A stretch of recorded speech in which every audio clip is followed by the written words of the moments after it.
Midiendo amortiguadores de pulsación. Mi nombre es Dave McComb, ingeniero mecánico de Narco Fluid Control.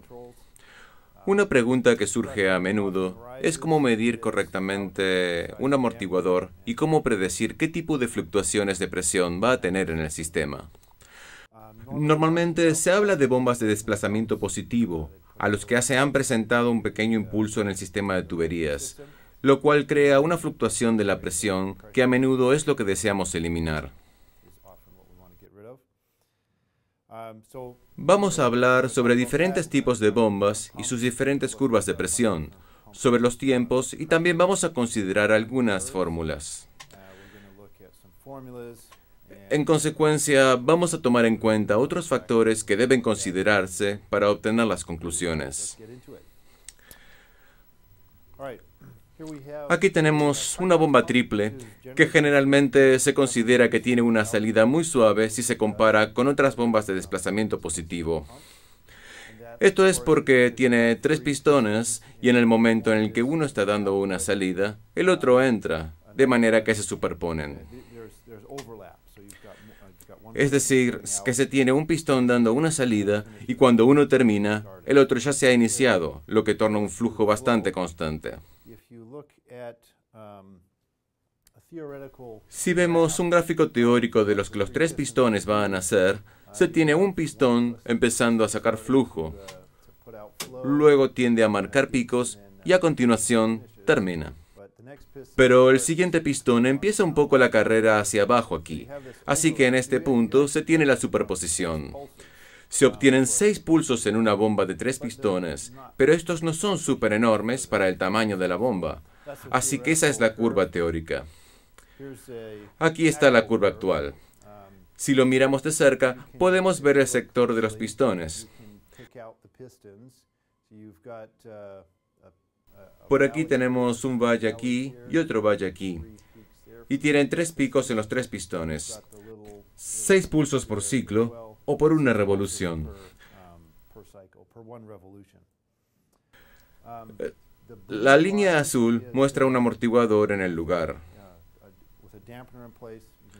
Podemos ver que elimina los picos. Veamos otra bomba.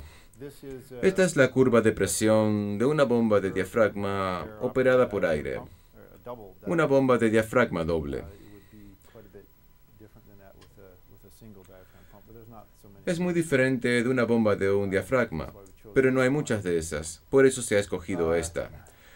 Se ve la presión, la curva no amortiguada, hay una subida y luego queda plana, inmediatamente una caída y luego vuelve a levantar. Eso pasa cuando en la bomba desplaza el pistón, ida y vuelta. Si se la compara con otras bombas, es bastante más suave que algunas, pero no tanto como otras, ¿correcto?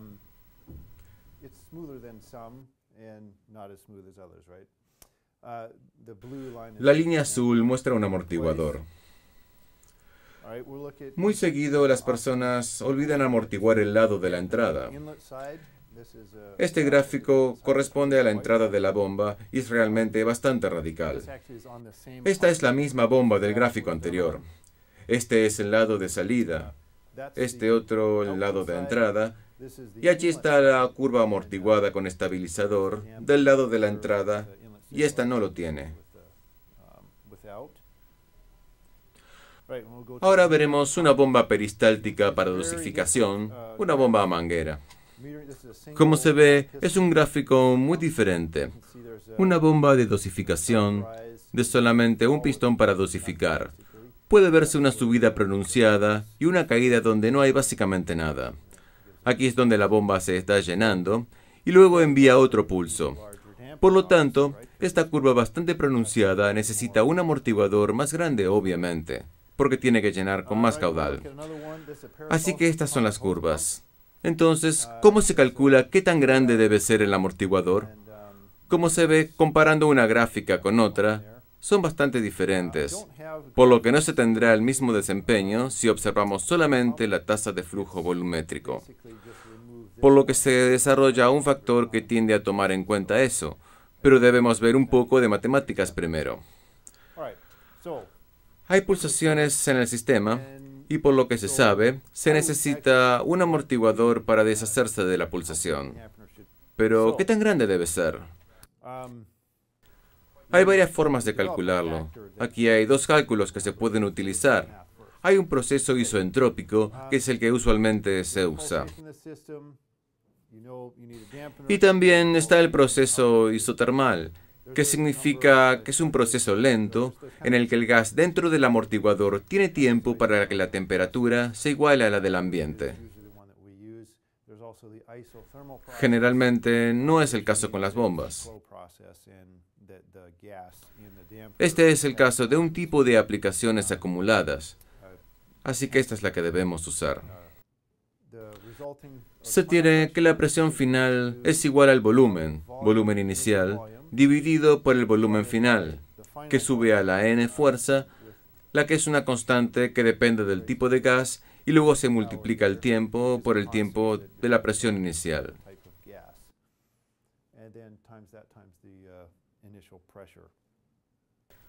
Ahora, hay que asegurarse que la presión que se use sea la presión absoluta, no la presión indicada. Debe sumarse la presión atmosférica en la fórmula, o los resultados pueden llegar a ser incorrectos. Usualmente se usa 1.4 para el gas. Generalmente es nitrógeno o aire, y más o menos a temperatura ambiente. Si está lejos de esto, tendría que usarse un número diferente. Ahora vayamos a las unidades de volumen. Pueden usarse cualquier unidad que se quiera, porque estas unidades se cancelan. Así que se pueden usar unidades métricas y se puede usar presión y PSI. De esta forma se obtendría la respuesta correcta. Es esto bastante extraño, ¿no? No se debe hacer esto muy seguido, pero funciona. Solo mientras esta presión y esta presión sean de las mismas unidades y el volumen también esté en las mismas unidades. La idea es usar la ley del gas si se tiene la información de la temperatura, pero generalmente no está disponible, aunque a veces sí. Obviamente, se tienen que hacer suposiciones, pero ¿cuáles de esas suposiciones son válidas? Se puede asumir una tasa de caudal bastante estable en el sistema de tuberías. Si esto no es cierto, entonces la fórmula no nos dará los resultados reales, y por lo tanto habrá una tasa de caudal variable en la bomba. Como dijimos, es mejor usar la fórmula isoentrópica en la mayoría de los casos. Esta fórmula da el peor de los casos, que generalmente es lo que se quiere diseñar, porque usualmente hay factores que no se sabe que vendrán. Entonces, en teoría, es mejor tener un poco más de amortiguación. Generalmente, si hay más amortiguación, estará bien. Ahora, la amortiguación en exceso también puede crear un problema. Especialmente si es una aplicación de medición, lo que se obtendrá es una tasa de caudal variable, que tampoco es lo que se desea.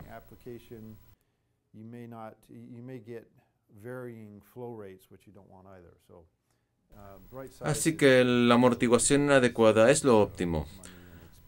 También es una amortiguación muy grande en dinero y gasto extra, que además es algo que debemos tener en cuenta. Se han agregado un par de variables en los cálculos, como saber si se tiene un amortiguador que no está totalmente lleno de gas o fluido, o si no está correctamente cargado. Así que debemos suponer cuánto es gas y cuánto es líquido que pueda tener, donde la variable es VPR, que es el porcentaje de cantidad de gas. Generalmente se debe tener el amortiguador como a 80% de gas y 20% de líquido, pero puede cambiarse a 90% de gas y 10% de líquido y está bien. No se debe llegar a menos de eso, porque si la vejiga topa el fondo del amortiguador, se detendrá al instante el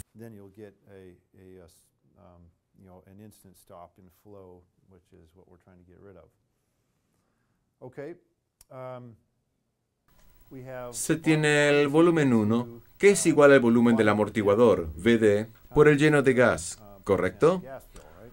O sea que es un simple cálculo. Entonces tenemos el volumen del pulso. Muchas veces se debe hacer un poco de cálculo para encontrar cuál es, pero esta es una información muy importante. La mayoría de las bombas o fabricantes de bombas no dan un volumen por pulso. Dan un flujo volumétrico de tantas RPMs y de allí se lo puede sacar.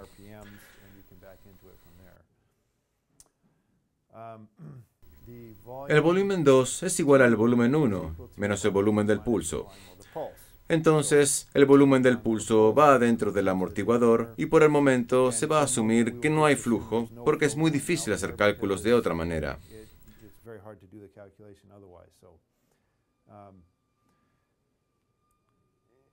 Ahora veamos esto.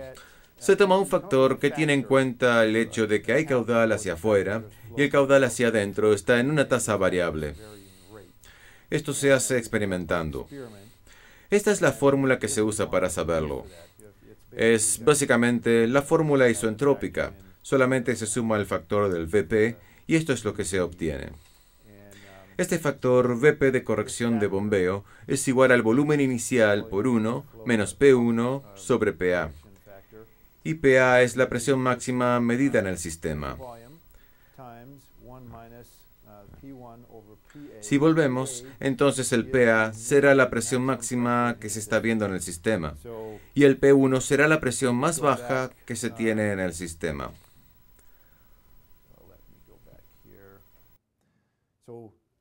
The PA would be that point right there, which is the maximum pressure that I'm seeing in the system, and the P1 would be the minus the lowest pressure that we have in the system there. Go back to where I was there. All right. Then that's 1 over n. Por lo tanto, es 1 sobre n, que es la constante de gas otra vez, y Vp es el pulso de la línea. Esta es una fórmula que se ve bastante desprolija, pero no es mala.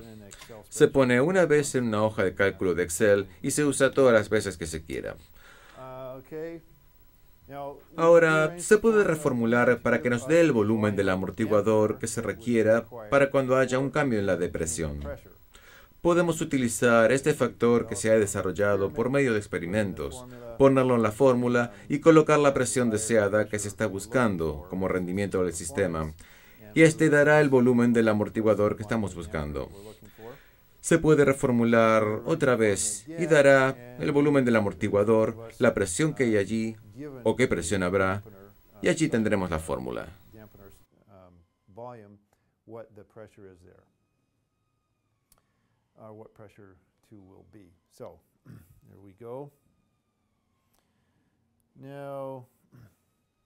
Ahora veamos el siguiente ejemplo. Al ver la manguera de bombeo que estaba en la gráfica previa. Es una manguera peristáltica de 2 zapatas de goma de 2.5 pulgadas con un amortiguador de 415 pulgadas cúbicas que está lleno a un 90% de gas y la base de presión en el sistema es de 16.88 psi y el pulso es de 76.9 pulgadas cúbicas. Así que, poniendo estos datos en la fórmula, da una variación calculada de 28.9 psi. Y, por supuesto, se han sumado los 14.7 psi para obtener del indicador de presión a presión absoluta. Nuevamente se resta del resultado final para obtener en el indicador de presión, porque esto es lo que se quiere ver en este caso. Así que la variación medida de esta bomba es realmente 7.33 psi, la cual es menos de los 28 psi. Entonces ponemos estos números en la fórmula y nos da un factor de 0.673.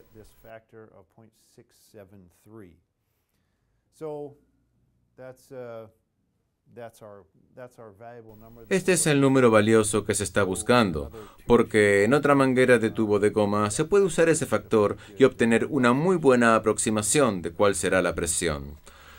Obviamente hay variaciones en los sistemas, variaciones entre una fabricación y otra, y también variaciones del tamaño de una bomba a otra.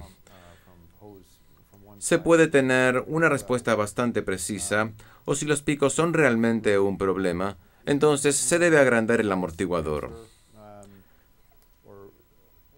Tal vez ponerlo como 0.7 o hasta 0.8 para obtener un factor más seguro.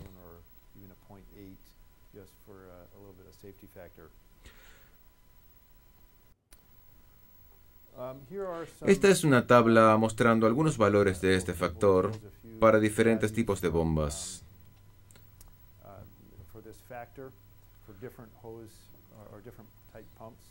Para una bomba de una manguera de goma de una sola zapata giratoria, es un número aproximado. No se ha medido exactamente una. Está la de mangueras de goma de 2 zapatas giratorias. La bomba de diafragma accionada por aire se puede ver que es mucho mejor que la de bombeo con manguera en cuanto a la fluctuación real, por lo que el amortiguador no necesita ser tan grande. La simple de actuación única, que es similar a la de bombeo de manguera, solo que un poco mejor. La triple es mucho mejor. Luego se baja la quíntuple, que es bastante plana. No necesita un amortiguador grande, pero en muchos casos, estas bombas quíntuples tienen puntos álgidos y es mejor ponerlo para eliminar los pulsos.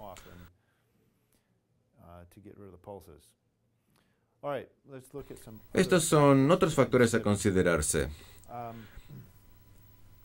Frecuencia de respuesta. La mayoría del tiempo funciona en una bomba de diafragma operada por aire o una bomba medidora funcionando a 10 Hz. El amortiguador tiene suficiente tiempo para responder y la masa del fluido no es un problema grande. Aquí se establece el escenario mediante el diseño de una bomba de alta presión, que tiene 156 pulsos por segundo entrando en el amortiguador.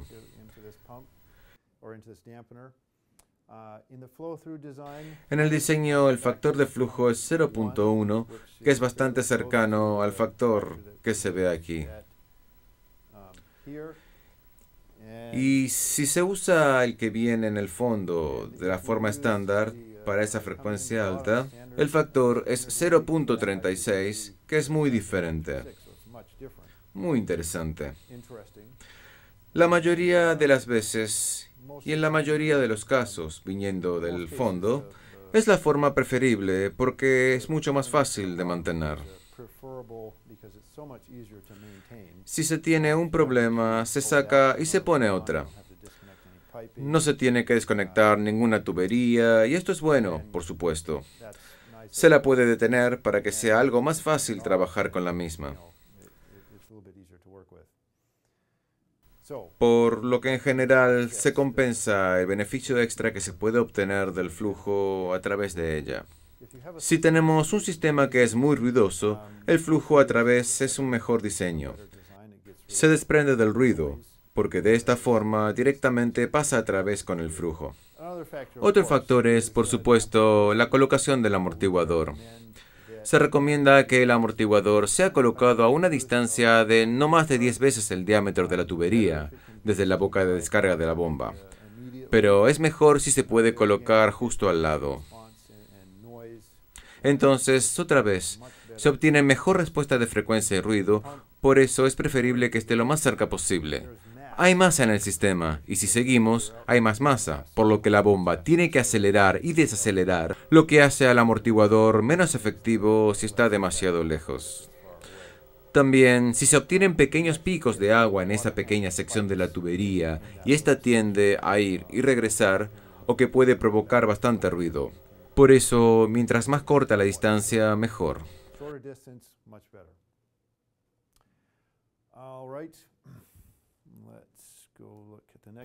Ahora veamos lo siguiente. Otro factor es el martilleo de agua.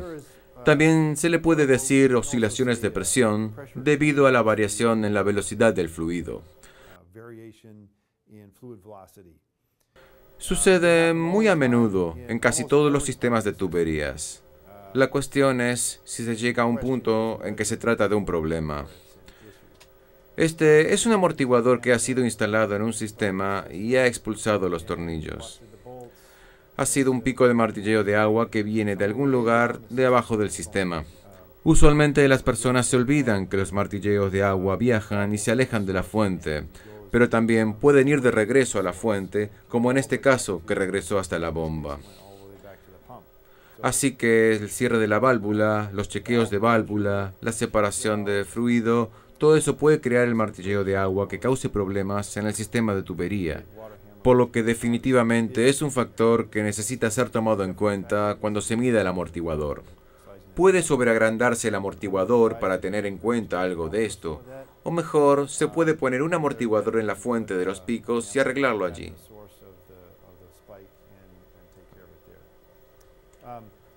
Esta es una foto interesante. Esta es una planta hidroeléctrica en Rusia que falló, principalmente por su falta de mantenimiento. Había tornillos que la mantenían junta, pero fue un martilleo de agua que la colapsó. Como se puede ver, hay un hombre justo allí. Hay una gran cantidad de daño por el agua. Este es otro caso. Bueno, hay otros factores como la carga apropiada de gas. Siempre se dice esto. Se muestra prácticamente en todos nuestros videos de entrenamiento. Hay unas cosas sumamente importantes que muy seguido se pasan por alto. La carga de gas es una de ellas y la ubicación del amortiguador es otra. Si vemos esta gráfica, esto azul es la curva de presión no amortiguada y el rojo es la falta de carga de aire en el amortiguador. Y esta es una buena carga de aire en el amortiguador. Hay una gran diferencia en los picos allí y en el mismo amortiguador, y hace una gran diferencia la cantidad de aire que hay en él. No se quiere que la vejiga se vaya totalmente al fondo. Si está sobrecargada, se tendrán picos de presión, y si le falta carga, también se tienen picos de presión. Como ven, la carga apropiada de gas es muy importante.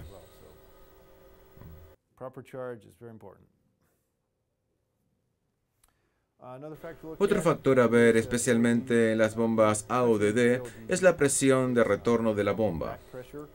Esto también es cierto en las bombas dosificadoras. Si no hay presión de retorno, se tendrá algunas variaciones en el flujo. Para el amortiguador, es bueno tener un poco de presión de retorno en el sistema. Trabaja mucho mejor. Si no hay ninguna presión de retorno, se recomienda que se ponga una válvula de retorno parcialmente cerrada para que haya un poco de restricción en el flujo y tenga un poco de presión en el sistema.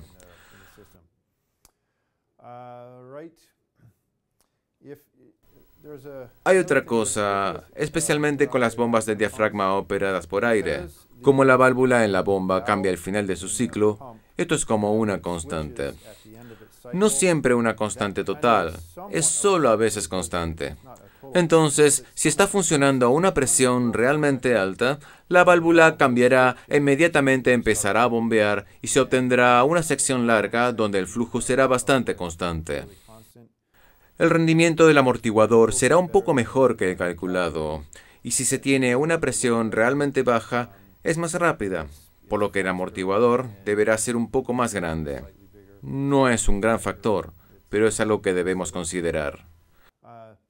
Ruido en el sistema es algo que también tenemos que considerar. Puede dar resultados que parecen más grandes de lo que deberían ser, y si se observa esto, se encontrarán bastantes. Hay cerca de 10 PSI. Tenemos un poco de fluctuación de presión aquí. Ese ruido que está saliendo, en este caso, es una bomba de diafragma operada por aire.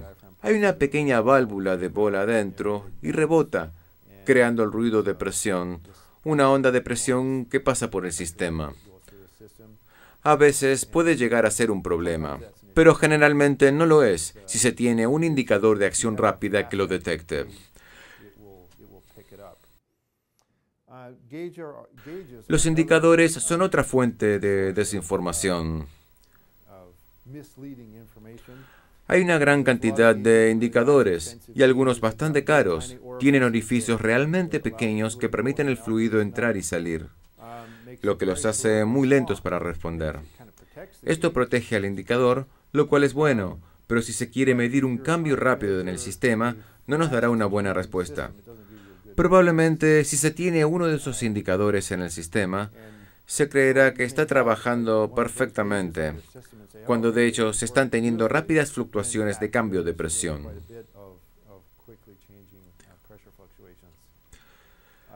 Los transductores de presión son excelentes para medir cualquier cosa, desde ruido a variaciones rápidas en una bomba de desplazamiento constante. Si se mira aquí, todos estos han sido hechos con un transductor de presión de curso porque ha sido grabado. Otra cosa necesaria de ver es que a veces se coloca un indicador de tubo Bourdon, que tiene un pequeño medidor en él, que indicarán dónde están los saltos. Se han tenido casos en los que se ha sobrepasado un poco por las situaciones cambiantes rápidas, o también que no se sobrepasan dependiendo de la velocidad de lo que está sucediendo. Esto es algo a considerar también. Conclusiones.